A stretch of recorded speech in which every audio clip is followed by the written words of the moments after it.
All right, fantastic. Look at these numbers swelling. This is wonderful. Hi, I'm Dr. Veronica Carey, and I'm the Assistant Dean for Diversity, Equity, and Inclusion, and Chair of the Board of Diversity, Equity, and Inclusion here at CNHP. So welcome to what we talk about when we talk about Black-Jewish relations, past, present, and future. So this is the fourth in our series of the Distinguished Presenter Series, which is one of the options and opportunities that we have within the CNHP Board of Diversity, Equity, and Inclusion. Just in terms of some housekeeping elements, please feel free to use the chat over the course of the presentation. Don't hesitate to maybe even raise your hand because it will be monitored by myself and Dr. Pearl. And I think Tema has already agreed that in the event we can kind of interject something, or we could wait till the end and maybe collate some of the questions. Also, we are aware that there is a graduate town hall meeting at 5:00 p.m. today, and that some of you may have to disengage at that time. So I wanted to make sure everybody knew that. So in case some numbers start dropping off, people won't have to wonder what's been happening around 5 or 5:05. All right, so our CNHP Board of Diversity, Equity, and Inclusion is made up of faculty, professional staff, and students. Each member of the board has a 2-year seat. They're eligible to sort of re-up for a 3rd year if they find that there's a project or something that they'd like to continue with. And that each individual member must have a project to be a part of the board. It's a working board. They are seeking to impact the diversity, equity, and inclusion culture of all of our stakeholders at the College of Nursing and Health Professions. So as it turns out, we are proud that our own Dr. Sharona Pearl, who just loomed up, perfect timing, has looked at this and addressed the Black-Jewish relations as her first term project. So she's new to our Board of Diversity, Equity, and Inclusion, and this is her first project. So Dr. Sharona Pearl is Associate Professor of Bioethics in the Department of Health Sciences Administration here at CNHP. A historian and theorist of the face and body, Dr. Pearl works at the intersection of health humanities, history of medicine, and critical race, gender, and media. She has been published widely on these topics and maintains an active freelance writing profile. Her current book contract, under contract with Johns Hopkins University Press, explores the face recognition spectrum from face blindness to super recognition, which phenomenal, just phenomenal. Dr. Pearl was recently awarded both a Stein Fellowship and a Rapid Response Grant at Drexel University, which she joined in 2019. So join me in welcoming our first Board of Diversity, first term rather, Board of Diversity, Equity, and Inclusion faculty, Dr. Sharona Pearl. Dr. Pearl? Thank you so much, Dr. Carey. I'm so sorry about that. I think Philadelphia lost power for a moment and just at 4:00. So thank you so much, Dr. Carey, both for that introduction and for all the support you and the Board of Diversity, Equity, and Inclusion at CNHP have put into this very important program. Thank you also to Elizabeth Allen, Amanda Keene, Maggie McCree, Roberta Perry, Linda Wilson, Craig Schlanzer, Steve Sergaliski, and J.M. Shapaniak-Gilichi. It really does take a village, and I'm grateful for everyone's help. It's a historic day, and I can't help but reflect on how extraordinary it is to do this program on the day when a Black and South Asian woman married to a Jewish man is sworn in as vice president, and Georgia's first Jewish senator and the first Black Jewish Democratic senator from the South take up their roles. Thank you so much, everybody, for being with us to do this important work. Before I introduce Tema, I'd like to quickly go over the format. Tema will present the workshop, and there will be activities throughout and time for questions at the end. However, the chat box is open the entire time, and I'll be monitoring it. So if there are pressing or time-sensitive questions, Tema has graciously agreed to allow me to raise those during the presentation. Please do make note of all of your questions so that we can have a lively discussion at the end. Tweet freely, and you can follow along at the hashtag CNHPDEI. And now, it is my pleasure and honor to introduce Tema Smith, who is truly the perfect person to engage with this topic that has already touched a chord with so many. And there's going to be more programs on this, so watch this space. As Tema will discuss, these issues are both a focus of her professional career and also deeply, deeply personal. Tema Smith is a diversity advocate. Oh, I just lost my sheet. Writer and Jewish community builder. She's currently the director of professional development at 18 Doors, an organization that empowers people in interfaith relationships to engage in Jewish life. This comes after 7 years as a synagogue professional, recently as the director of community engagement at Holy Blossom Temple, Toronto's oldest synagogue. And if you're curious about the name, you should follow up because it has a great story. Tema is also a contributing columnist at The Forward, and her writing has been published in My Jewish Learning, The Globe and Mail, and the Canadian Jewish News. She's dedicated to building a meaningful and inclusive Jewish community through research, training, writing, and relational engagement work. Over the past 10 years, Tema has worked to advance the conversation on racially diverse Judaism, working with organizations like Bechol Lashon, the Reconstructionist Rabbinical College right here in Philadelphia, and numerous other important organizations. Before beginning her career in Jewish communal service, Tema was a graduate student in religion and politics and early Judaism at McMaster University in Hamilton, Ontario. And on my own personal note, Tema and I actually first met on Twitter. It's true. And then had the opportunity to meet in person over my mother's Passover Seder in Toronto a few years ago. Please join me in giving a super weird silent Zoom welcome to my friend and teacher, Tema Smith. Thank you so much. I am just beyond honored to be here and beyond honored. I don't think I realized that I was the first speaker on the topic, so I'm very honored to be here to do that. And I just want to give, for everyone watching, like a couple of sort of, I call them my Zoom disclaimers. Of course, in this age of Zooming from home, all sorts of crazy things might happen, one of which is my 7-month-old puppy might lose his mind and might end up making an appearance on camera. So I just always warn people, because sometimes it looks like I've just drifted into space, but really it means that he's probably trying to chew my bookshelf. So that is my big disclaimer. I am so honored to be here and on today of all days. So I'm going to dive in with some slides, and I think this is how I do this properly. Yes, okay. So there we go. So I'm here today to talk about what we talk about when we talk about Black Jewish relations, past, present, and future. Now, the first thing that I want to do actually is situate myself in this conversation. And I do this for many reasons, but one of them is that I really truly believe that it's a model for doing this kind of work. That when we begin with who we are and where we sit, that we are able to engage in dialogue across difference in very sort of meaningful ways. And so in order to do that, I'm just going to tell you a little bit of my personal journey to this topic. This tiny baby that you see sitting on this man's shoulders is me in probably summer 1984-ish. And the man you see there is my father. My father is Black American. His family emigrated from the Bahamas into the United States a couple years before he was born, and he was raised on Staten Island, New York, one of few Black families there at the time. The woman standing next to him is my mother. My mother is born and raised in Toronto. Her parents were both born and raised in Canada, and she is an Ashkenazi Jewish woman. Her family comes originally from Poland and Romania, Ukraine, like one of those spots where the borders moved a lot. And together in Toronto, they raised me and my brother. We were a multiracial family in living in downtown Toronto, a little bit outside of the formal Jewish community that didn't have a lot of families that looked like us. My brother is darker than I am, and we definitely look different than the other Jewish families in the 80s and 90s. At the same time, both of my parents and a lot of my extended family on my father's side are tireless advocates for racial justice.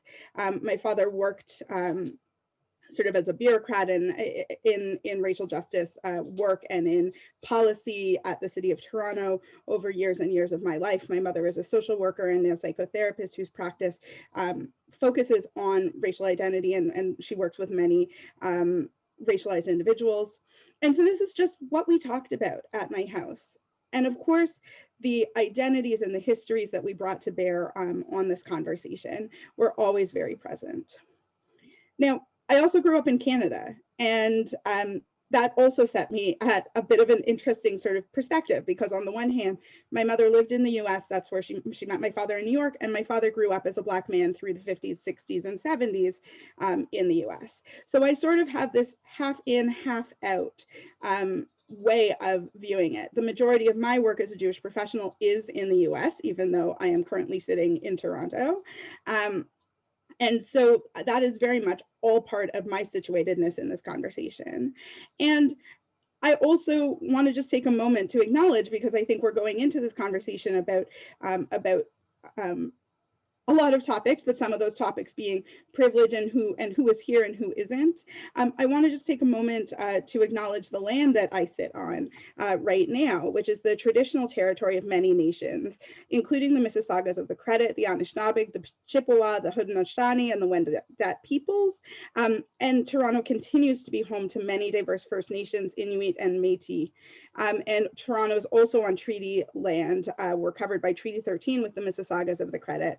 And I take this very seriously as a person who cares deeply about justice, about intracommunal dialogue, but also a person who recognizes some of the challenge of coming from two legacies that landed in North America in ways that were not, I mean, obviously my father's family landed in the Bahamas through the legacy of chattel slavery. My mother's family landed here as immigrants, but refugees who could afford to get out and come in as immigrants. So just situating myself there. So another disclaimer, this is not a history lesson. I'm not a historian. I am I left some boilerplate on the slides. Just ignore that. I'll make it disappear later. But there are so many histories and primary source texts out there that you can find. This is just a small handful of them. And they tell really brilliant stories of the era and really construct the myths and legends and truth and challenges of the civil rights era and moving into today. So as we speak, pretty much, these two are being sworn into Congress, or into the Senate rather. And I wanted to begin here because I think this is the beginning of telling some of the mythologized history of Black Jewish relations in the United States. So of course, as they were running and finally when they won, the story that was told, and these are just screen grabs from news stories over the last few days. Raphael Warnock and John Ossoff rekindling Black Jewish Alliance. On this MLK Day, the Black Jewish Alliance is revived. This one goes on to say, the Democrats were able to draw on decades of cooperation dating back to the days of Martin Luther King Jr. in the 50s to win back control of the Senate. How Warnock and Ossoff's victories evoke the history of the Black freedom struggle. John Ossoff and Raphael Warnock are a heroic new Black Jewish, I think it said like powerhouse or something like that at the end of that. Georgia's Black Jewish campaign is the latest chapter in ... And this came out yesterday that John Ossoff is being sworn in on the copy of the Tanakh, the Bible, that belonged to the historic Atlanta rabbi Jacob Rothschild, who was a civil rights activist and ally of Dr. King. So we have right in front of our faces today this sort of story of this legendary Black Jewish relation that existed through the founding of the NAACP, right up through the sort of getting out the vote stuff in where the 4 men were killed in Mississippi, up to Heschel marching with Martin Luther King Jr. And of course, I could not mention it without showing these images. And one of the things that has happened as our communities have drifted farther apart, and I'll talk a little bit about that over the next couple of slides, is as the communities have drifted farther apart over the years, this era has become highly mythologized in the Jewish community. And I also should note, I speak predominantly from the Jewish community, which is where I spend my time as a professional. I don't know how this is spoken about in the Black community. I have heard, you know, little hints of things, but not to the same extent that most of the racial conversations about race that I have are within Jewish contexts. So of course, this is the myth, right? Abraham Joshua Heschel, a famous rabbi, said that when he marched in Selma, he was praying with his feet. And this has kind of come to stand in for Jewish involvement in the civil rights movement. Of course, nothing is so neat and tidy. There was controversy about whether it was appropriate to be involved, but there was also deep investment in some of the civil rights changes that were coming about that were also beneficial to Jews. Of course, this alliance was not without its challenges, and especially as you get into the later 60s, you start to see some very clearly. And I'm going to just read a tiny clip from James Baldwin, who I really have come to see as a prophet. And he writes in this essay that was published in the New York Review of Books. You can still find it archived on the internet quite easily. Of course, it is true, and I am not so naive as to know it, that many Jews despise Negroes even as their Aryan brothers do. There are also Jews who despise Jews, even as their Aryan brothers do. It is true that many Jews use shamelessly the slaughter of the 6 million by the Third Reich as proof that they cannot be bigots, or in the hope of not being held responsible for their bigotry. It is galling to be told by a Jew whom you know to be exploiting you, that he cannot possibly be doing what you know he is doing because he is a Jew. It is bitter to watch the Jewish storekeeper locking up his store for the night and going home, going with your money in his pocket to a clean neighborhood miles from you, which you will not be allowed to enter. Nor can it help the relationship between most Negroes and most Jews when part of this money is donated to civil rights. In the light of what is now known as the white backlash, this money can be looked on as conscience money, merely as money given to keep the Negro happy in his place and out of white neighborhoods. He goes on to say, and I'll unpack what Baldwin is doing in this piece a little bit, that the ultimate hope for genuine Black-white dialogue in this country actually lies in the recognition that the driven European serf merely created another serf here and created him on the basis of color. No one can deny that the Jew was a party to this, but it is senseless to assert that this was because of his Jewishness. One can be disappointed in the Jew if one is romantic enough for not having learned from history, but if people did learn from history, history would be very different. And one of the reasons that I love this piece, and I just wanted to bring these two sort of excerpts and also just unpack the piece sort of more broadly, is what James Baldwin actually does in this piece that is very interesting and challenging, is he draws on the legacies of Christian anti-Semitism that have existed over centuries to sort of show how in America, the Jew has taken up this sort of stereotyped place of being the middleman between a white Christian society and Black communities, and how actually the Jew has become somewhat of a henchman of the oppression that Black people face just by being sort of foisted into this middle role. And it's really interesting because on the one hand, he unpacks and really challenges the Black community to look at how the Black community sort of casts Jews, but it also challenges the Jewish community to take a look at the general sort of tenor of interactions that they had, especially as they moved out of more integrated neighborhoods and into more suburban neighborhoods. Al Vorspan, who founded what is now the Religious Action Center of Reform Judaism, talks similarly about this. And there's actually one of those books that I had on that sort of slide of books is called Black Anti-Semitism and Jewish Racism. It's a compendium of a number of essays. It came out in 1969.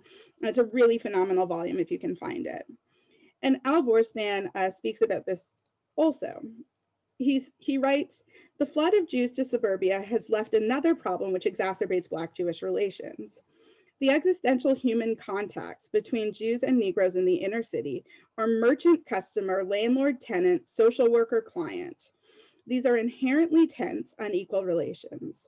They are fraught with conflict and resentment. Jews in the core neighborhoods are represented by landlords and pawnbrokers and small merchants." So again, he's pointing to that once these neighborhoods became less and less integrated by the patterns of American life and some degree of Jewish integration into sort of broader white society, that what was left behind were exploitative relations in neighborhoods that were densely Black. And we see how this plays out throughout sort of various eras. And I discovered actually this piece and a handful of others and it feels like light years ago, but when at about this time last year, there were a number of attacks on visibly Orthodox Jews in Brooklyn. And so there was a lot of conversation at that time around the idea of, is there some sort of thing that is Black anti-Semitism? Discovered this book of essays that all could have been written now, although of course the language would be slightly different. We would be talking about African Americans or Black people, and we would be talking in more sort of gender neutral language and so on and so forth. But every single essay in this book could have been written today. And what was really remarkable to me in that one is that one of the essays written by a rabbi actually began with a pull quote. And he says in that one, this could have been written today, but it was actually written 30 some years ago. So we're having this conversation on a loop about the relationships between Black and Jewish communities. So what are the flashpoints? So one of them is, of course, as we know, the US is a country that has been built on whiteness. And so the question is, who has access and who does not? And so some of the things that we see as, for example, it's not referred to by name in either of those excerpts that I read, but white flight, that Jews were able to leave neighborhoods in favor of the suburbs. On the other hand, redlining, school desegregation, and some of the challenges around charter schools or the creation of new private school systems and things like that. Essentially, what we're talking about is a flashpoint around who has access to privilege. And I also, again, situating myself in that, always feel in sort of an odd position myself as a white passing mixed race woman, because I kind of live on both sides of that. The structural pieces impact me, but the pieces around, my visibility and, what I could do should I choose not to reveal my racial identity is also, it's kind of a weird position to sit in, to be able to sort of see both sides of this line. The other piece is something that I think is really crucial to be thinking about, which is the myths of Black dangerousness. That, of course, we know how sort of racist tropes around Black people being dangerous play themselves out in our society. And so some of the ways that that plays out is that you end up with these different reactions to anti-Semitism that comes from white individuals and communities versus Black individuals and communities. And on the flip side of that, because of course this is not a one-sided sort of situation where one side is, perpetuating stereotypes against another. On the flip side, there are conspiracy theories and myths of Jewish nefariousness that come, unfortunately, sometimes out of Black communities. So, you have the very famous stories of Jewish involvement, the very famous and false stories of disproportionate Jewish involvement in the slave trade. You hear things about George Soros or the Rothschilds funding things and sort of this dirty secret of money, questions around the Jewish media, and and a lot of these flashpoints come out. And I remember sort of a clear example of that is, for example, when Mark Lamont Hill was let go from CNN, and a lot of the controversy around it came down to, well, the Jews got him fired. And it, of course, was a very controversial and complicated story to unpack. And I think, another flashpoint that, of course, I have to mention is Israel comes up as a flashpoint that then feeds into some of these conspiracy theories, myths of Jewish nefariousness, and all of these pieces. I don't actually want to spend a whole lot of time on that piece of it, which is why I left it it out of the slide because that is like a 20 lecture series in and of itself, and just it's too complicated to unpack really. So really there are this sort of number of flashpoints that exist between communities, and I've only really named 3, that has made what is already sort of a drifting relationship become even more fraught. At the same time, there's this mythologized sort of Black-Jewish alliance, and a Jewish community is very deeply connected and driven to racial justice work. And I'll talk about that in a minute. But yeah. We do have a question. Yes. From Michael, who's a Black Jew from Ghana with a white mother living in the UK. And he wants to know, and you can talk about it now or raise it later, a lot of the way that you're framing this now seems to be talking about Black Jewish relations as though there are not Black Jews. Yes. So Black Jews are in this interesting position, he says, of not having an alliance with either side and have to hold both identities. So does this framing in essence say that all Jews are white? Baldwin's quote from the Black side, he writes, implies the same position. For Black Jews and Jews of color, it can be great and continue to hear it in this way. His question is, how can the unpacking of this aspect of inclusion help with the relations between intra-Black white communities of all religions and none? Yes, because you have, what's the word I'm looking for? Not predicted, whatever the word. Sure. Yeah, the next slide. So who is erased when we talk about Black-Jewish relations like this? I am. Was it Michael who just asked the question? Yes. Michael is foreshadowed. Thank you. That was the word. Jews of color are erased. And I'm going to skip to this next slide. So who is erased when we talk about Black-Jewish relations? Yes, there are still 2 distinct communities that exist who engage in dialogue, inter-community understanding, and alliances. There are points of connections and there are points of tension. But this assumes a monolithic Jewish identity of Jewish whiteness. Jews of color, including numerous Black and mixed race Jews who exist in our community by birth, by conversion, by adoption, and every other way, are a growing portion of the American Jewish community and have been part of the community for a long time. We don't have an exact racial breakdown, but the estimates of how many Jews are people of color in our community right now, and that is for the individuals who identify as Jewish. That's not even to go into, spouses of Jews who are from racialized groups. The estimates range from about 7 to 20%, depending who you ask. Hopefully we will have more precise numbers eventually.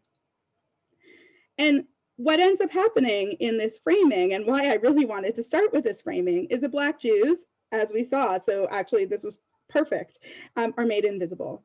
How do you talk about inter-community when you ignore the overlap? Black Jews face anti-Semitism and anti-Black racism inside our communities and from outside. And Black Jews are often expected to choose an identity inside each community. So one of the things, and again, I work in Jewish spaces frequently, is hearing from people that they're expected to sort of show up as just Jews in spaces that they enter into. And I know, like, from experiences where I'm in a Black community, like, my Jewishness becomes kind of irrelevant, for lack of a better way of putting it.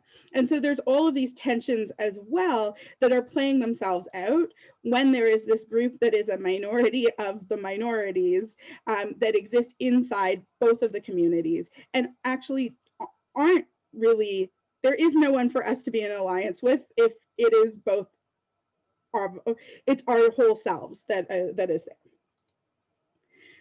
So, sorry, I got a little bit ahead of myself there. So I want to pause there for a second and just really think about the implications of that. What we're really talking about here is communities that have been framed as in dialogue and continue to be framed as in dialogue, who ignore sort of the people with deep roots and understandings of both. And I really want to encourage you to put into the chat if you have sort of thoughts or observations about this, or if you've seen it play out in some way, shape, or form in your community or in your life, to really make sure that those sorts of stories get mentioned. And I thank Michael for putting that into the chat box, because I think it's so salient. And so really what I'm hoping that we, as I sort of move through the latter half, begin to sort of pull out of this is that we have this way of talking about Black-Jewish relations, which is still a real thing. There are these two communities that have, dialogue and understanding, and you see these Black-Jewish dialogue groups that spring up, and you hear about Jews showing up as allies in Black community, and so on and so forth. And again, I speak from the Jewish side of this predominantly, but then you have the people who sit with the great discomfort of feeling talked about when they are in the room. And so I think this is a really big challenge to all of us on all sides of this conversation. And I think, I struggle when I wrote last year about Black anti-Semitism. Is it a thing? Kind of, I think it was, I like to call things how to talk about, like that's kind of the thing that I do. I have a background in academic philosophy. It's probably not that surprising. But I think when I wrote, I believe it's called How to Talk About Black Anti-Semitism in the forward last year, one of the things that I really struggled with, and I actually had conversations with Black Jews living in Crown Heights around their experiences, and when you sort of imagine this history of these two communities in conflict, in connection and in conflict, where does that leave the people who were living in say Crown Heights during the Crown Heights riot, who were Black Haredi Jews? And there were such people in the community. So that kind of brings me to the next sort of segment, which is talking both about the issues that sort of impact the idea of Black-Jewish dialogue and allyship and all of those sorts of pieces, but also deeply impact the people who are Black and Jewish. And again, I'm focusing predominantly from where I sit. There are other sort of things that I could bring into this conversation.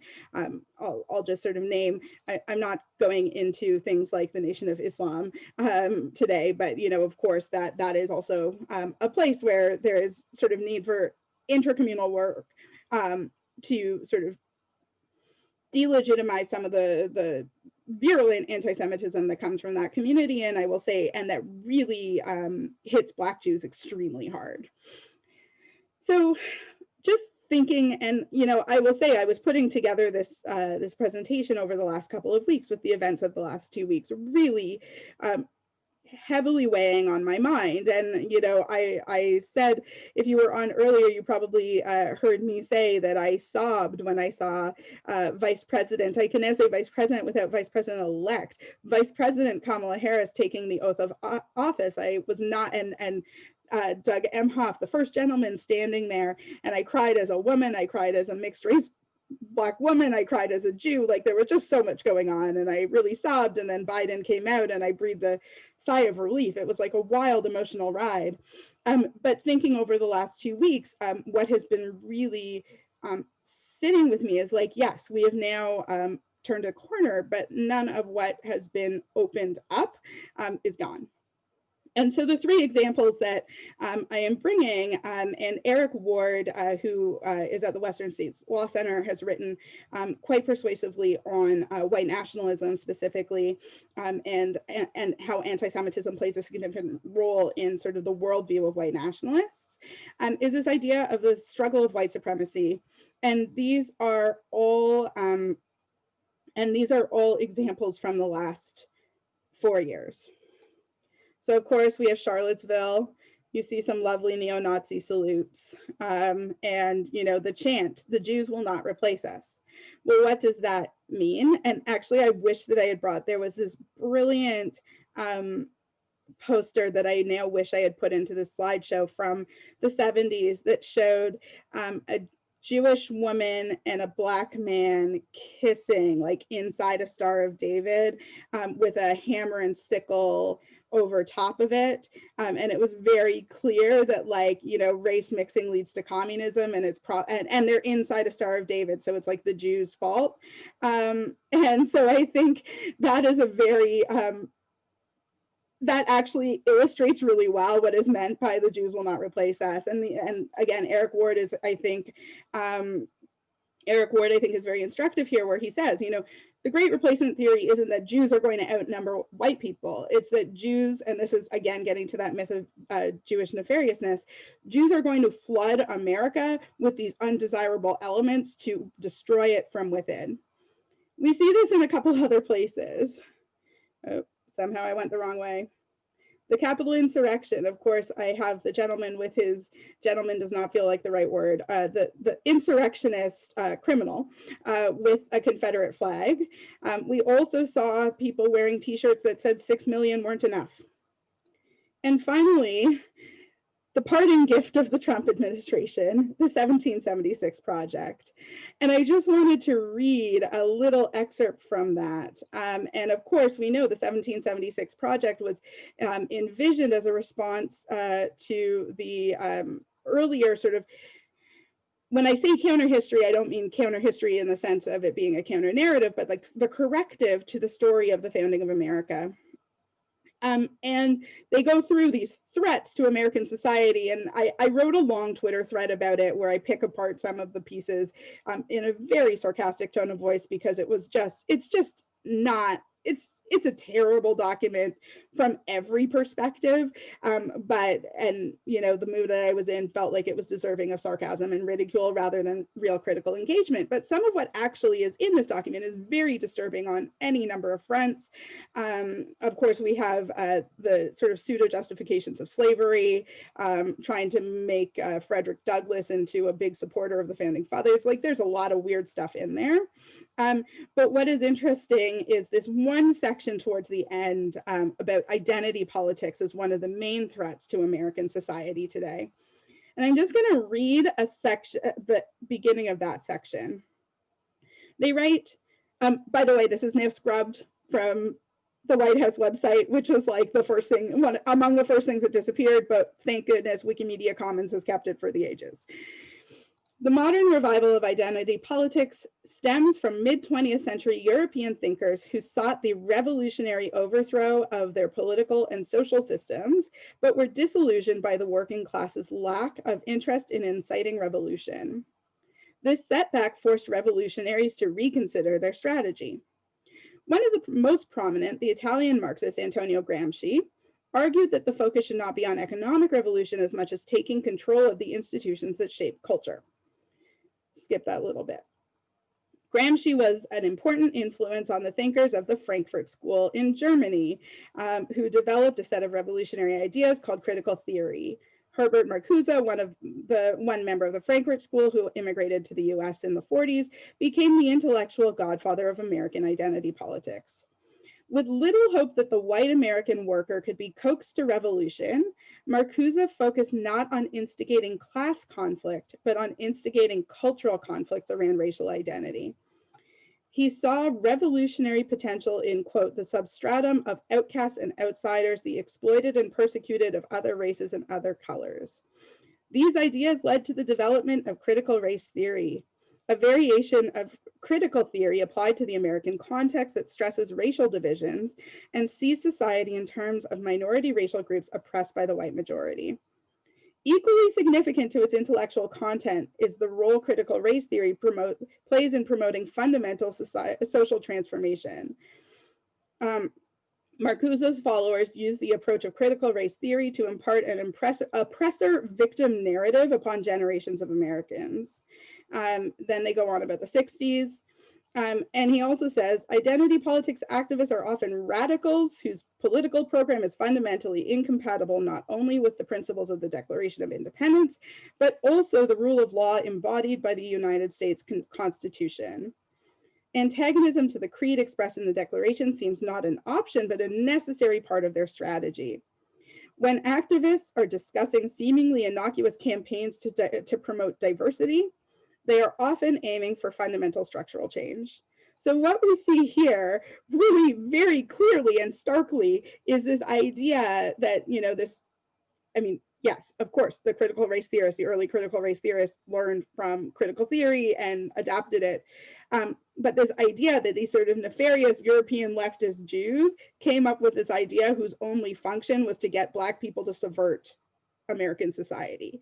So it's a really interesting and subtle way that that great replacement theory is playing itself out in this, as my friend called it, Turner Diaries fan fiction.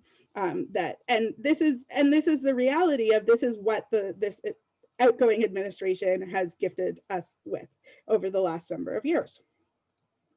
So turning again really quickly, just looking back at the Jewish community today, now that I've sort of gone through these really like dark pieces, I want to talk a little bit about what I'm seeing in my work in the Jewish community today. And really it's a handful of things. There is beginnings of looking inward and willingness to broadly ask hard questions about structural racism. And when I say beginnings, I really mean at every level. For some people, this is like new. For other communities, they've been doing it for years and years. And I know some of my friends in the Philadelphia area who do this work very well are in the audience. And hi, everyone. So I am, you know, so honored to be in community with people who do that. And some of what that has meant as well is looking inward to understand Jews of color within our own community, and that it's not just about showing up for racial justice. At the same time, advocacy has had a legacy, and the RAC that was founded by Albert Vorspan, who I cited earlier, brought forth a resolution at the biennial, which is a conference of about 6,000 people that takes place every other year. It was in Chicago in 2019, which feels like a lifetime ago, but it was last year. And a resolution to pursue research and advocacy around reparations was broadly passed. Next is showing up. What I am seeing and where I'm being invited to speak more and more frequently is anti-racism committees and reading groups are springing up all over the place in synagogues. At the same time, there's high concern about the highest level of anti-Semitism on record over the last number of years, and it's growing and growing, along with feelings of being unheard in social justice spaces, feelings that because many Jews appear as white and function as white in our society, that the real growing fear of anti-Semitism is not being taken seriously inside some of the racial justice spaces, and sometimes perpetuated. And what next? Really, I think for me, what is very clear to me is that there's a lot of deep work that needs to happen internally. And again, I speak on the Jewish community end of this, to be comfortable in difficult dialogue within and across communities. That this is a conversation that is beginning to start again in sort of really meaningful ways after we've had to sort of, I think, you know, there's been sort of a crisis point that is propelling us forward. So where's the Jewish community going? And this is, I think, one of my biggest points of optimism here. What we have here is a picture from the Women's March last year, I believe. Time has no meaning anymore. And the Women's March was led by a group of Jewish women of color, predominantly Black Jewish women. And you see here this wonderful picture of Shahana McKinney-Baldwin, who is an activist and an educator, walking with the Torah in her arms. And, you know, I can't help but see that earlier picture that we saw where it's Rabbi Maurice Eisendrath holding the Torah in that earlier picture. But what we're seeing is that there's growing leadership from Jews of color with the backing of elements of the broader community. And that actually has an opportunity to create new spaces for understanding, dialogue, anti-racism work, and dismantling anti-Semitism. If all of us, every single one of us from the Black community and the Jewish community and the communities that want to show up for us, commit to making that happen. That's really what I have to say as my sort of formal presentation. You know, this is where you can find me if you want to continue the conversation, but really just Google me. I'm super easy to find. Not so many people have my name. I'm going to stop sharing my slides and see what we can discuss. Thank you so much, Tema. That was great. So there's a really vibrant discussion happening in the chat. I don't know that I've ever seen that before, actually. Amazing. I love it. And I'm going to let us kind of live with those questions, but just to summarize, because I know you're multitasking right now, there seems to be a lot of interest in thinking critically about how we live in the space of having multiple categories and identities on the one hand, and also trying to be members of communities in another. So to put it another way, folks were kind of interested in thinking about, well, is there a difference between being a Black Jew and a Jew of color? And how do we think about that? What categories do we put for people who are, for example, Vietnamese American and Jewish, right? And is that a unique thing? And some of this, of course, gets at the historical challenges of Judaism being a religion, potentially, an ethnicity, potentially, a race, potentially, such that people from other communities can also fall into those categories. But how, in the history and advocacy sense, do we make sense of all of these categories? So, one of the challenges of this work is that so much of what goes on inside the Jewish community mirrors how race is constructed in the broader society. Ilana Kaufman, who is a brilliant Black Jewish woman who runs the Jews of Color Initiative, which is doing a, it's sort of a, they do a bunch of things, but they make grants to Jews of color working within the Jewish community, as well as do some research and education. And she is a colleague and a teacher to me, has this perfect line that I love just because of how sort of simultaneously profound and flippant it is. There's no such thing as like a Jewish community that exists inside like a Ziploc freezer bag and like doesn't absorb this odor of the world around it. That's not exactly how she said it, but the Ziploc bag was her metaphor, right? We are steeped in this culture. And so the ways that race and racism is constructed externally is going to also seep in. And so some of and the reason that I speak predominantly about Black Jews is that's my experience, that's my community, that's the form of racism that we faced in my family as a mixed race family was anti-Black racism. I don't know the experiences. I know some of the experiences because one of the privileges that I have doing the work that I do is that I get to hear people talking about ways in which they feel excluded within the Jewish context, or ways in which they feel they've experienced racism within the Jewish context. And, you know, so you do hear stories, for example, from Jews of Asian descent of being mistaken for the nanny and things like that. And of course, you see that is very much a parallel of the kind of racism that that people of Asian descent face in the world. And so that is like one of the challenges. And I think one of the interesting things about this conversation is that because there is this legacy of Black people and Jewish people working together towards civil rights ends, you have a lot more history there, right? Jews were among the founders of the NAACP. And there were very joint goals because Jews did face not so much legal exclusion and segregation in that sense, like Jews did not face Jim Crow laws. And of course, one of sort of the ways I always say to tell around Jews and whiteness, yes and no, and I always say it's white with an asterisk because it's really complicated, is that Jews were never, white Jews, complicated term in and of itself, were never barred from marrying white people, right? And I think that to me is a very, or owning property or voting, right? Those are sort of the three biggies. That said, there were restrictive covenants about buying into neighborhoods, you know, the Jewish general hospitals that are everywhere and Jewish law firms exist because Jewish doctors and lawyers couldn't get jobs. Where I live in Toronto, the universities had admission quotas for Jews so that there weren't too many Jews in the schools. So, you know, there was this history running parallel to sort of civil rights struggles for Black Americans of Jews also struggling. And so I think, you know, we have a well-documented history, and that's just the personal perspective I speak from. So of course there's that piece of it where I don't want to assume that I understand other people's identities. One of the ways this is playing out internally in the Jewish community is that there is understanding that there is a difference between, say, anti-Black racism and other racisms that exist. And again, we don't have statistics about racial groups in the United States, but in the Jewish community. But a lot of the people who are currently in sort of leadership roles, thinking specifically about race and the Jewish community inside the Jewish community, are people who are Black, mixed, or mixed race in some way. That's not everyone. Of course, there's, you know, very famously, the rabbi at one of the sort of oldest and largest Reform congregations in New York, Central Synagogue, Rabbi Angela Bookdahl, gave a sermon, it was Yom Kippur this past year, Judaism is not a race, talking about her experiences walking through this world looking like a Korean woman. Her father is Jewish, her mother is Korean. And, you know, she's a rabbi of a very prominent, in a very prominent position, speaking about it. So there are people out there talking about it.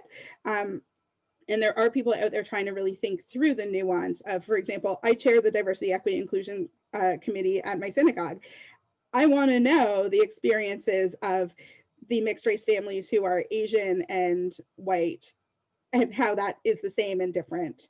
And I think this is some of the challenge as well of how we talk about racism in general, is I think a lot of the time it just defaults because of the long legacy of anti-Black racism. Also, again, I'm in Canada and I know it's a problem in the US, but I don't think it kind of is in your face in the same way. But like anti-Indigenous racism is a conversation that comes up consistently when we think about anti-racism efforts in Canada, and as the Jewish community is really grappling with what does it mean to show up as anti-racist, really taking seriously sort of the calls for truth, the calls of the Truth and Reconciliation Commission here, and recognizing again that there are Indigenous Jewish individuals in our country as well, and even harder to find, I think. So we have a question from Sean, which is, how would these dialogues change if Black Jews were leading them? And I think inherent in that question as well is, what are the power dynamics within the Jewish community? Are we experiencing the same challenges in leadership? And, you know, partly also, how would Black Jews respond to anti-Semitism in other communities? Yes, and so this one I can definitely speak more clearly about the Jewish space because that's where I operate. Although I do have friends who are Black and Jewish who do operate in Black activist spaces a lot and spend a lot of time on education around anti-Semitism in the spaces in which they operate. One of the things that's really interesting to me is structurally how activism happens inside Black community spaces and Jewish community spaces, where there are Black legacy organizations, of course, and, you know, obviously I think of like the NAACP and the Urban League, and, you know, both organizations that members of my family have been involved in and worked for, and, you know, those organizations are there, but there is this real proliferation of grassroots efforts and like very distinct regionally, whereas the Jewish community really does have a handful of biggies that do a lot of this work. And so one of the things that is happening is that there is a growing awareness that Jews of color, specifically on Black Jewish dialogue issues, Black Jews need to be involved. It's sometimes an afterthought though, and sometimes it's an afterthought after, you know, this dialogue event is announced on the internet and Black Jewish Twitter loses their mind. I have definitely been among the people losing my mind and then getting the phone call from the legacy organization saying, oops. And it's not something that's been foregrounded in the thinking of a lot of the organizations, because it's a new way of doing things and it's a new way of thinking. And that deep work of sort of investigation is only really beginning to happen. At the same time, I look at examples. I look at examples from, for example, the Reform movement, which is where my sort of religious community is, where Black Jews have been taking on leadership roles in some of the social action stuff, and it has been made into a priority. One of the things that I think is really important is that the conversation would change if Black Jews were involved at leadership levels because of our understandings of the legacies from which we come.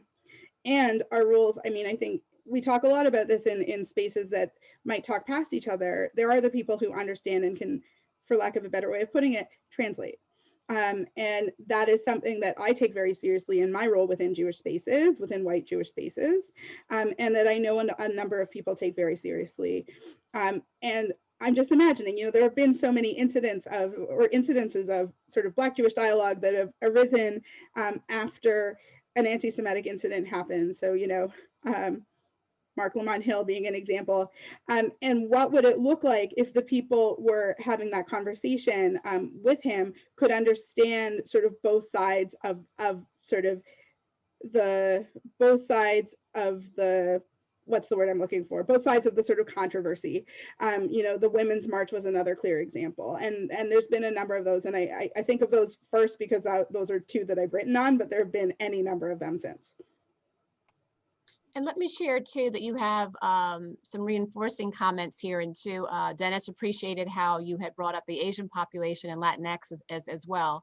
I know you're not going to have an opportunity to necessarily read through all the chat comments, but Dennis had the question earlier about, are you addressing other than Black Jewish populations? Because of course, other than Black Jewish populations exist, looking at it from a multicultural standpoint. So that was a really nice thing. Winifred also mentioned, I wish we could get to the point where we are all called Americans.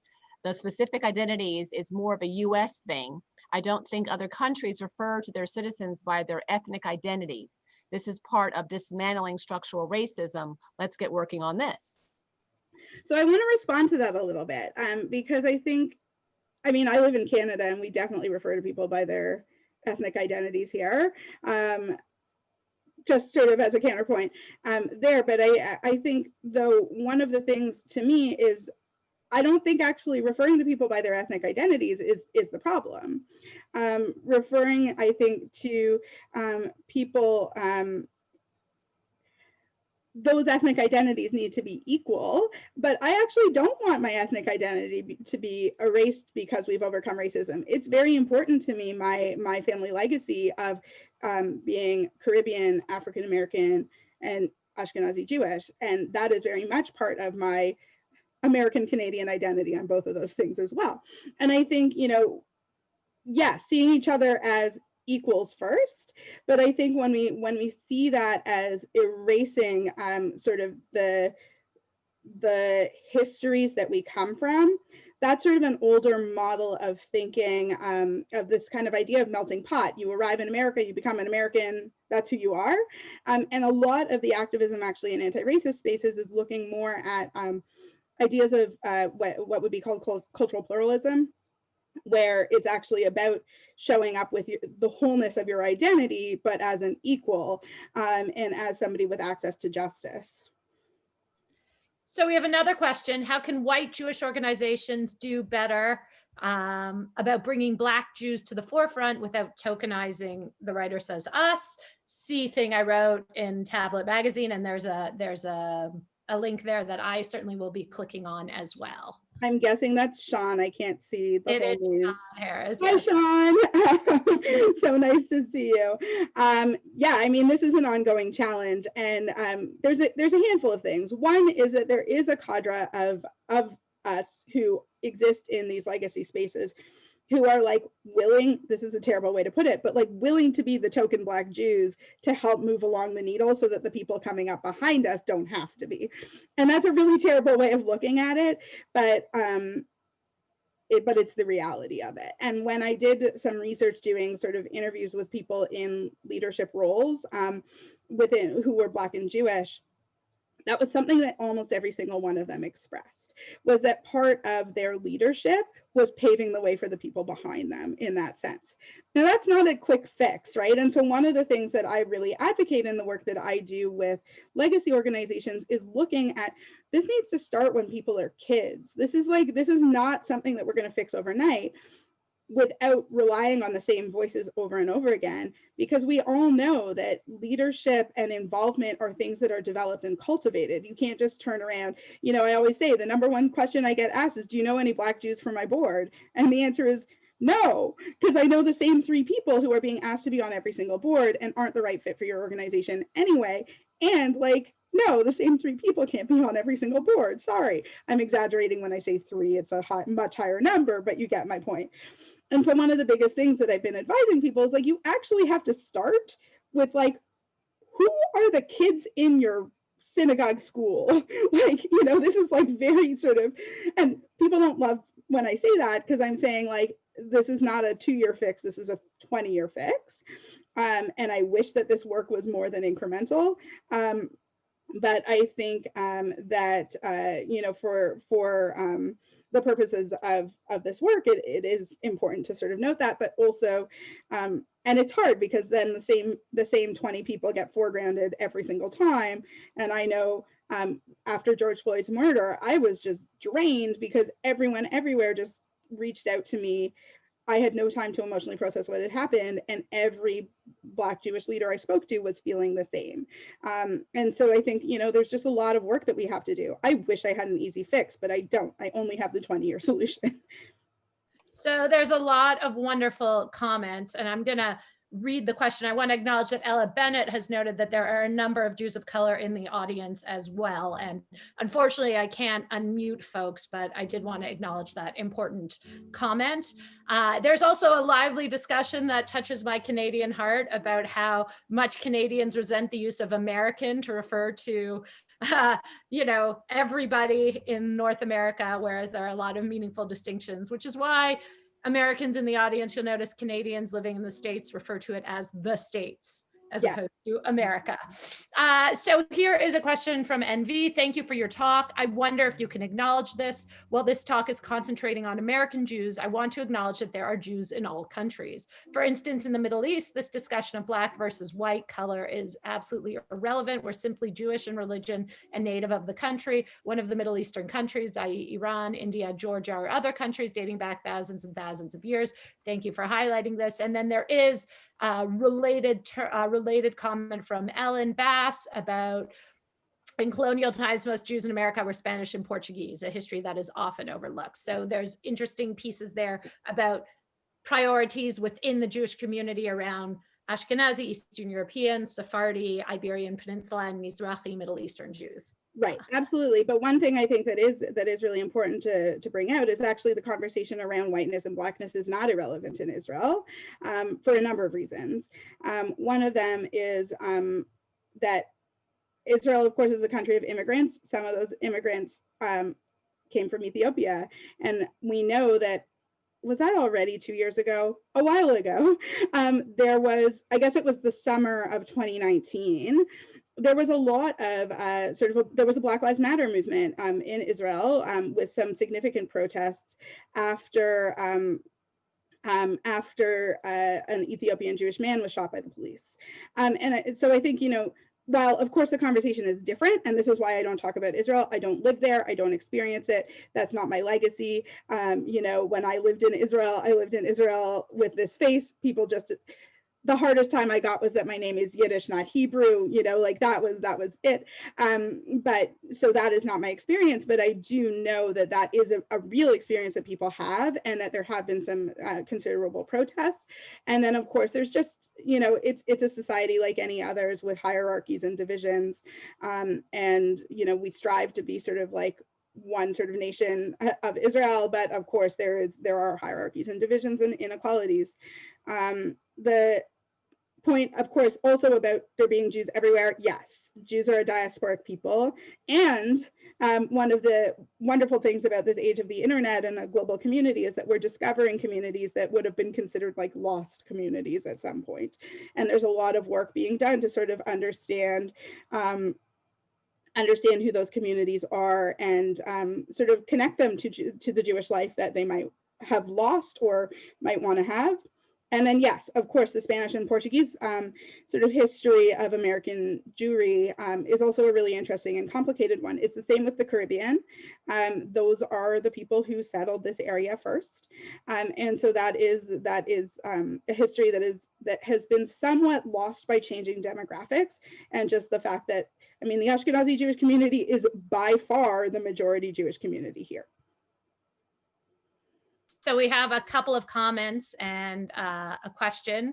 So Rabbi DeConnick says that she wants to reiterate that there are huge Ashkenazi privilege issues in Israel that fall under different lines. And Denise Way notes that it's a great conversation, especially the history of Black Jews. And she asks what I think is a really important question. How do we begin a conversation about cultural difference that struggles within universities that are predominantly white? And I want to kind of build on that incredibly important question and ask, as a pedagogue here, looking towards students who are struggling to balance these issues, how do we make space for these conversations in predominantly white environments that both allow for meaningful discussion of anti-Black racism and anti-Semitism? And I would just add, not just students, but all of our stakeholders, faculty and professional staff. Right. Yes, thank you. I mean, for me, a lot of, and I will say, like, I went to a small liberal arts college. Like, I'm just sort of naming my sort of real privilege of this. I went to a small liberal arts college in Canada where like there were 16 of us in every class, and we were all like best friends who would go from class to the bar with our professor. Like, that's the world that I came up in. It was wonderful. We were all reading like phenomenology at a bar with our professor, like that. So I didn't really experience this in that way when I was on campus. And then, you know, grad school is its own sort of bubble. And I left grad school in 2008 or 9, depending on which definition you choose. So it's already a long time, and these conversations were not happening.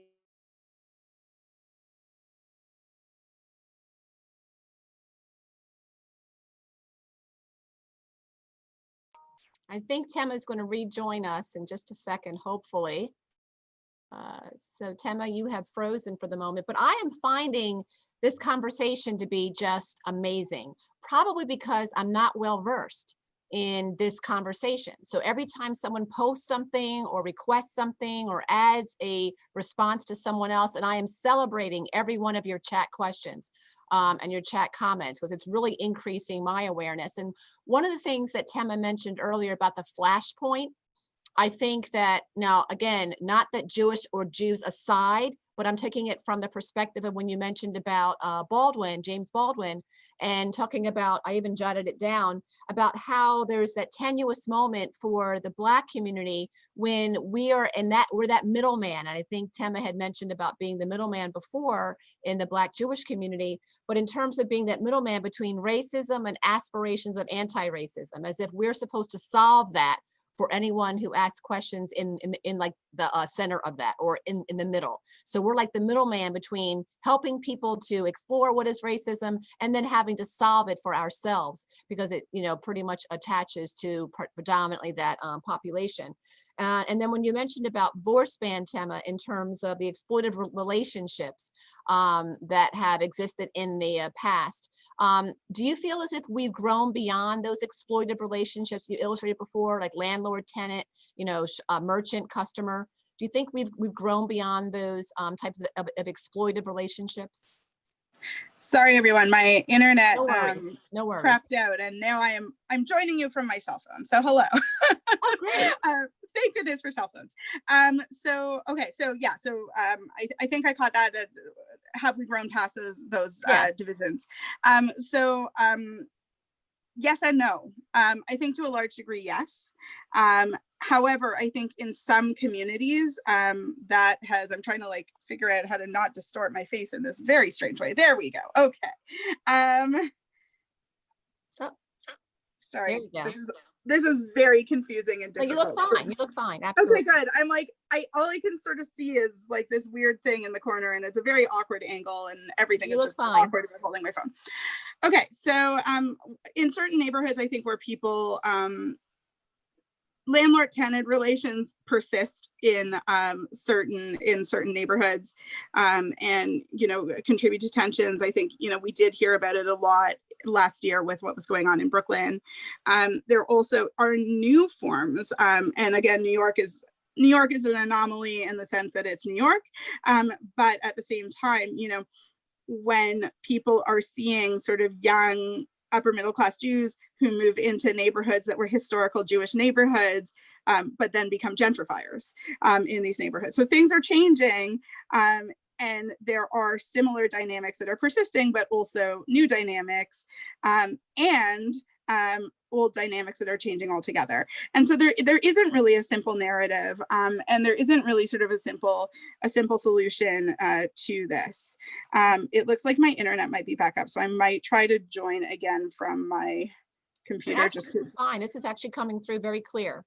Okay, I hurt my finger yesterday, so I think I'm going to try and jump back on. Let's see how this goes. There you go. Okay. Now we have two Temas, so you have to, there you go. There we go. Yeah. So, Emma, I don't want to delimit the response to Dr. Way. She was the one who had posed the question about how do we begin a conversation about cultural difference that struggle within Right. universities that's predominantly white. Perfect. Thank you for bringing that question back.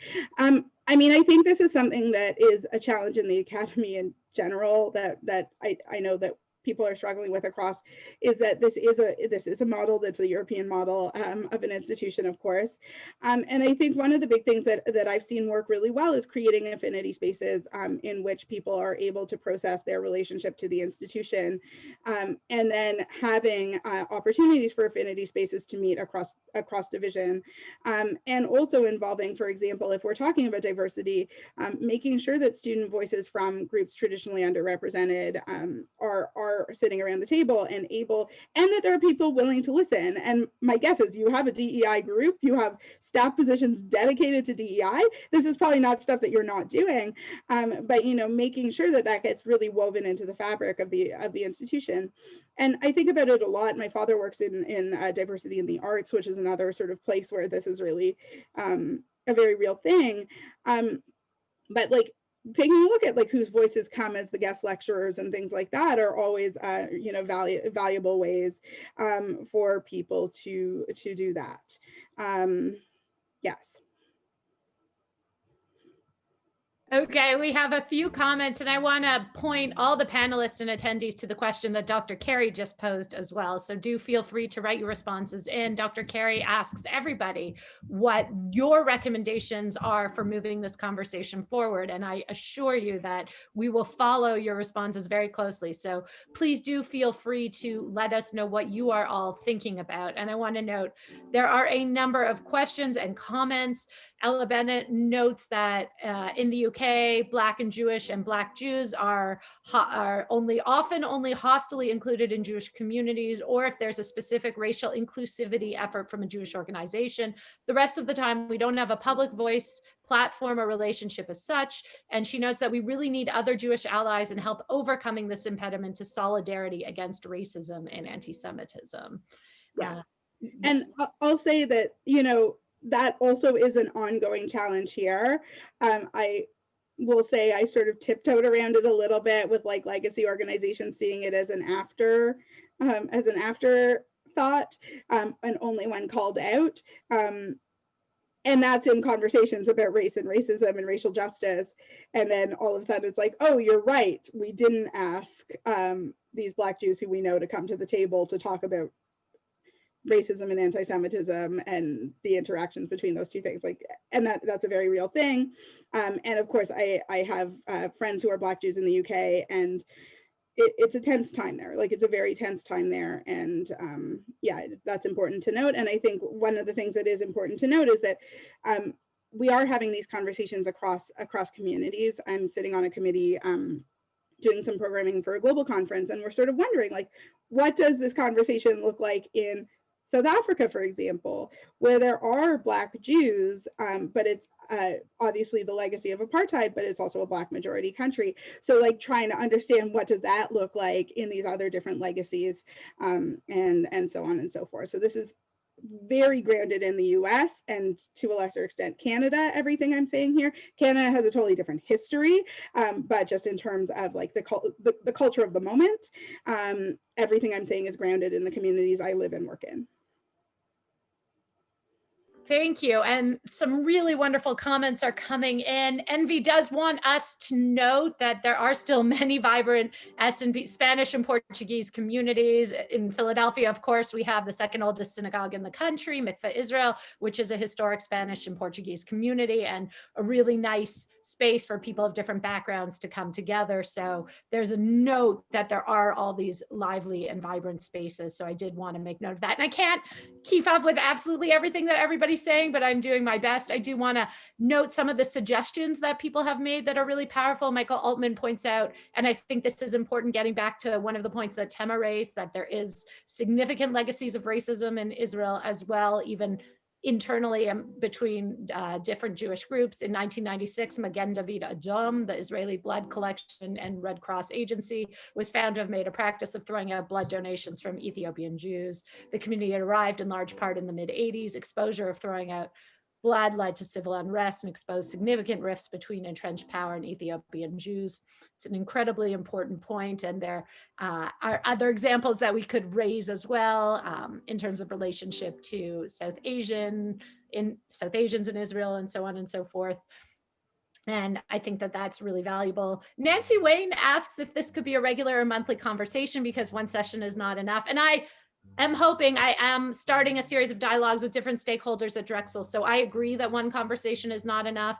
And Ella Bennett says that we should be drawing on expertise from across the community, Black Jews to speak to Black issues, Jews of color. And I do hope to create space or facilitate the creation of space to give people an opportunity to speak. So I thank you both for those points.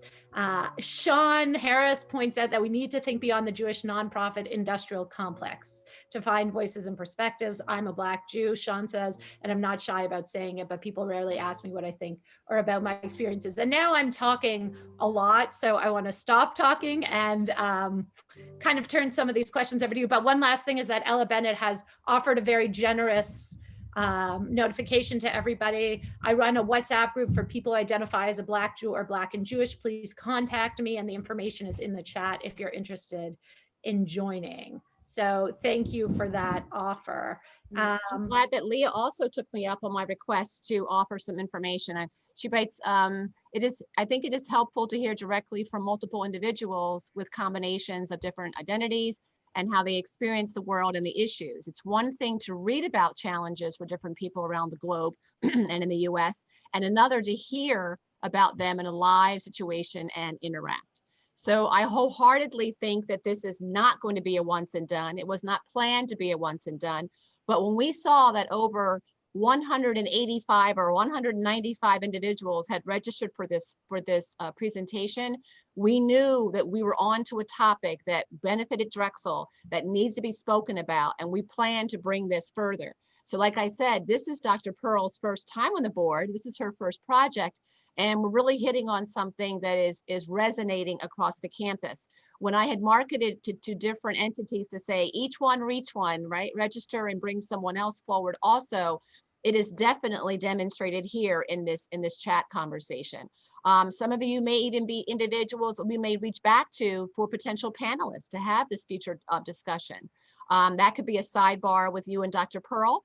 Please feel free to email sharonapearl@drexel.edu and to see, maybe you could voice there that you're interested in being one of the future panelists or having some contributory effort towards setting future expectations up. Then we also have, again, Ella, I am just, overwhelmed by how fast you can type and how accurately. I have to back mine up because I spell everything wrong. But you also wrote, this group is called Black Jewish Lives, and it's a safe space for us to discuss the issues affecting us. So for those of you, that's a resource in case you were unfamiliar. I want to ask a question that probably might be so fundamental, and I don't mean it to be an undercutting moment, but yep.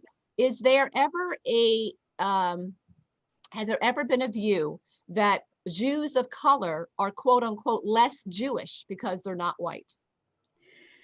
Yes, and it plays out in so many different ways, and it's one of those things that I forget when I speak to audiences that are not sort of embedded within the conversation in the Jewish community, that there is some shorthand that I think I sort of use. There's a number of ways. I'll talk personally about how that sort of language impacted me. My father is Black and not Jewish, and therefore for my brother who was darker than me, but when we were with family, there was like, I don't remember this, but my mother always tells me about a story where we were walking through a Jewish restaurant here and somebody loudly remarked, I was with my grandparents, somebody loudly remarked like, huh, adopted, like we were clearly sort of outsiders who had been brought in.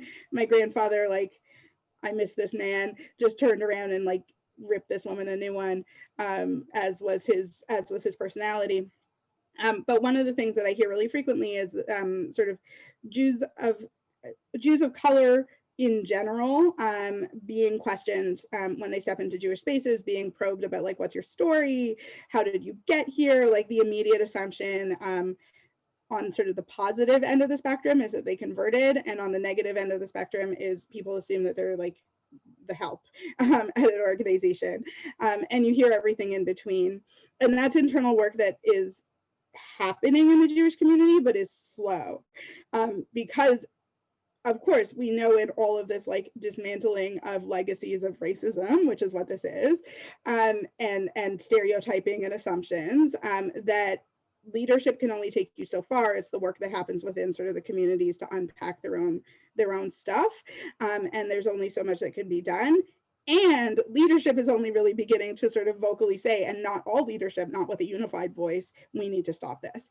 And so this is something that is, I mean, that's a lot of what has driven me to this work. I got into doing this work when I moved back from living in Israel in grad school, and had been in Israel with a bunch of sort of progressive, relatively diverse Jews, and came back to very white Toronto Jewish community, being like, nobody actually understands where I come from and my experience, and I might be able to sort of walk through these Jewish spaces, I might know the lingo, I might be educated in like Jewish text, whatever, but I feel like an outsider at every minute that I'm here.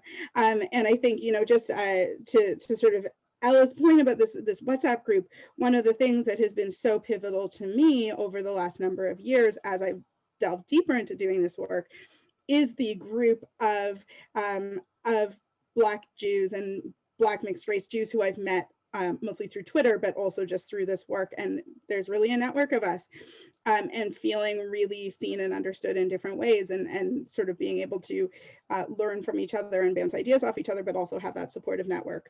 So it is a challenge. And like I said, like my life is spent in Jewish community. Predominantly it's where I work, so that automatically is a huge amount of my life. My sort of social life, of course, is I live in Toronto. If you've never been here, it's extremely diverse. I grew up in the public school system here. Like my Toronto friends are a very diverse group of people, predominantly not Jewish. But that is a very different sort of context to walk through, where we've all just kind of like, we've just been with each other for years and years, and like no one really is they know that I do this work about race and Judaism, but that's not really something meaningful to them. And so I think, you know, creating those intentional communities where people can come together, and that also goes back, I think, to your campus conversation about what needs to happen, is creating space for those intentional communities of people who do understand where each other are coming from. And, you know, there's just so many pieces of it. Of course, like I think about it a lot, like socioeconomic class and things like that as well play into some of these conversations, who has access to education, pieces like that. So there's just so much going on, and just so much richness. And of course, yeah, I see a comment in the chat box about Ethiopian Jews being rejected by the chief rabbinate in Israel, told they weren't halakhically Jewish. There's so much that goes on, and there's so many different lines, right? Like I live in the liberal Jewish world. I don't live in sort of an Orthodox Jewish world. And so there it's much more just like sort of social exclusion and like asking people like, what's your deal? But then when you look at some of the issues around Orthodox community, Israel, immigration to Israel, marriage in Israel, it becomes much more complicated, because the role of a Orthodox rabbinate in determining who is and isn't Jewish, and how you trace that lineage. And by the way, I will say that that's something that like was very much present in my life, is that, you know, the joke sort of being that my Ashkenazi Jewish mom, whose name is Hannah, and I have a copy of my grandparents' ketubah, this is not something that would ever be an issue, which would be an issue if somebody just saw my dad with me. So very interesting nuance. There's a lot of complicated conversation around it, and a lot of internal dialogue around how to move the needle. But also then you get into sort of, I'll say the muck of internal Jewish political dynamics of who counts who as a Jew. And, you know, it's a denominational world with different views of that. And so it gets very complicated very quickly. I happily live in a very liberal Jewish bubble, and so it's a little different there.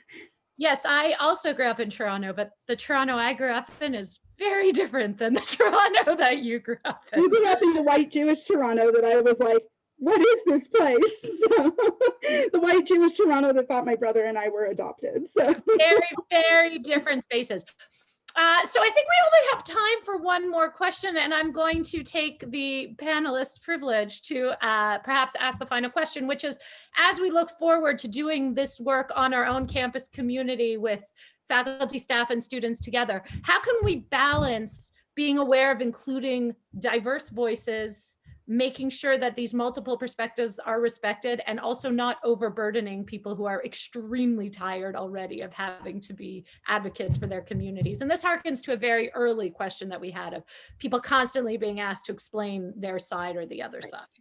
Right. Yes. And I think that that's a challenge. And I think one of the things, and this is a culture shift that I think, happens is as the conversations start to happen, the people who want to be involved in them step forward. So for example, I know I saw Ella in the chat saying that she'd love to have a conversation about being involved in this. And so the more you invest in the conversations, the more people who should be highlighted in these conversations and be part of planning and part of speaking at these conversations are going to step forward. And I jokingly call it, this is a terrible way to put it, but I jokingly call it like the shake the tree approach, right? Like, and one of the things is in communities that have been made invisible, often they aren't stepping into the space. And so how do you create, how do you create the space, sorry, words are just escaping me right now, but like, how do you create a space where people who have felt invisible feel like they're being seen and feel able to step in and self-identify in that way? I just saw Isabel in the chat and is some of the anti-Semitic tropes around gentrification. Okay, I don't know the Philadelphia context enough around the gentrification pieces there. New York is my familiar context, and it's part of, I just want to comment on the New York context, which is my familiar context, which is that it isn't specifically Jews who are showing up to gentrify spaces. It is spaces are being gentrified, and people are moving back to the neighborhoods that they had left. And so there are some dynamics that show up, but a lot of the language around seeing people as gentrifiers are grounded in some anti-Semitic tropes around wealth and who controls it. So Jews are not driving gentrification in any way, shape, or form. And this again goes to some of that conversation around like Jews, whiteness, societal trends, not being immune to them, etc. is, this is what is happening in society, and Jews who have had access to whiteness are able to participate in that. And so I think, again, Baldwin is instructive here when Baldwin says, it's actually about whiteness. All of this is about whiteness. Highly recommend you read the Baldwin piece. So I know we have literally 2 minutes left, and I don't want to raise another question, but I want to make a remark that we kind of didn't sort of share here. So it never ceases to amaze me, Michael, that as I've become the chair, or since I've been the chair of the Board of Diversity and Assistant Dean for Diversity, Equity, Inclusion, how much content we should be fitting into our multicultural courses. And you mentioned here about teaching Black Jewish history. Absolutely. I have some students that do independent studies on topics for which it wasn't covered because they didn't see themselves in their multicultural course. And I give them a 3-credit opportunity to research for 10 weeks what could be the content that was missing.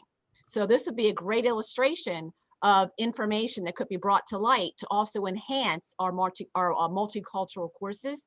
And then Robert, you're bringing up something that could be a whole nother conversation in terms of a whole nother meeting, an hour-and-a-half meeting. So you mentioned about this entire conversation is so pertinent at the local level for Drexel folks here in the Philadelphia suburbs are home to very wealthy white Jewish communities. And these communities often make up sizable portions of Philly University student bodies and faculty and contribute to the displacement of Black communities in neighborhoods that those universities border.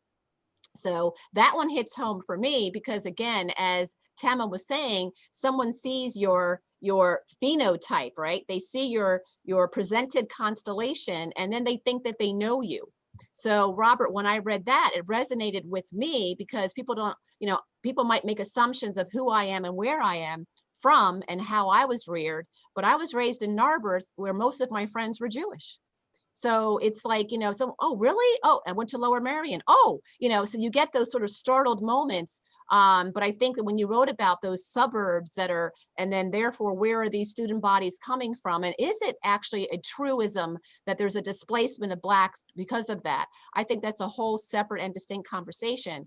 But I think addressing that people think they know who you are as you're approaching them, and those synaptic boxes that they've stored says, oh, I think that Dr. Carey must be this, must be that, must be this, and how taken aback when they are to find out that that constellation is not what I thought it to actually be. So I want to thank you for raising that. Tema, I cannot tell you how much increased awareness I've had. And I think I also want to balance that with Dr. Pearl. I think that this topic is just phenomenal. And then I want to add that third tier to thank the panelists abroad, right? The ones that are part of our registered attendees. This has been a phenomenal engagement. I don't see it as once and done by any stretch of the imagination.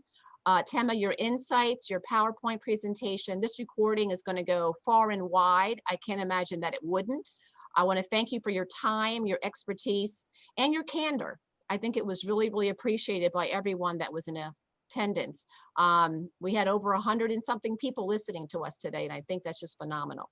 On Inauguration Day, no less. So exactly, this has been the busiest day for me since I don't understand it. You know, I thought it was going to be but yeah, Inauguration Day. So I think people are just really, excited about talking about this topic. So they found value in it. So yeah, and Dr. Pearl, did you have any partings as we kind of leave all of us today? I just want to thank everybody for their willingness to engage. I really appreciate how honest and vulnerable people made themselves. I want to thank Tema for her honesty, and once again to thank Dr. Carey and the whole team for the tremendous support. It's very exciting for me to be new to a space and to feel so supported in the projects that I want to do, and to have a sense that there's something here that we really need to build on, which is actually quite exciting. I was on mute. So thank you for everyone. Look out for our next event. This was the 4th. So Tema Smith is the 4th in our Distinguished Presenter Series. We also do Tuesday topics throughout the month. And we also have special events. So we'd be more than happy to keep this attendee list and invite you to our next conversation. And for those of you that are interested in being speakers or panelists, shoot up Dr. Pearl. She's sitting to my left on the Zoom screen. All right, everyone, have a safe and enjoyable evening. Bye-bye.